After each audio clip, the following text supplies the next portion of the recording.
الاهلي النهارده حقق فوز التاسع على التوالي. استطاع الاهلي النهارده انه يفوز على الثامن فريق بنفس النتيجه 3-0، ووصل للنقطه 68 وفاضل له 9 نقاط ويبقى بطل الدوري. ومش كده وبس، ومحافظ على اقوى دفاع واقوى هجوم. اللي يقدر عليا يحصلني.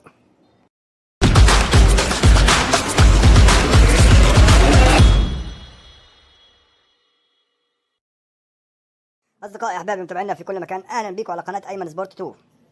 امال فين الكوتش يا فرفوش؟ هو ما جاش ليه النهارده؟ اتصل يا سيدي وقال لك انا مش هقدر اجي النهارده. تلاقيه قاعد في قهوه الشفطوره ولا بعطوره دي. ما علينا. الاهلي النهارده فاز على البنك الاهلي 3-0 وقف رصيده. الفوز ده كان مهم، خاصه ان البنك الاهلي كان دايما يعقرب ماتشاته كده، بس الحمد لله عدت اهي وفزنا 3-0. جاب الاجوان علي معلول واحمد بادر وكهربا. الماتش كان حلو، ومروان عطيه خد رجل المباراه. وبالماتش ده يبقى الفوز التاسع ليه على التوالي، وثامن فريق يفوز عليه بنتيجه واحده 3-0. على راي كولر بقى الرقم المفضل بتاع الاهلي. بس عليه طولة بال كولر ده يا جدع.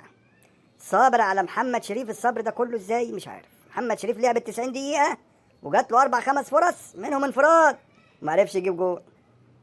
نزل كهربا بقى لعب ربع ساعه جاب جون يا معلم. لا بس علي معلول ايه استاذ، جاب جون يدرس. بس جت كوره برده زيها شبيهه ليها في الشوط الثاني، وجه بقى عم كهربا قال له لا سيبها لي وبتاع، وراح شايطها راح مسكها ابو جبل. انا مش عارف كان بيمرن ولا ايه. اما بقى حته لقطه في الماتش قبل ما الماتش يبدا كانت روعه.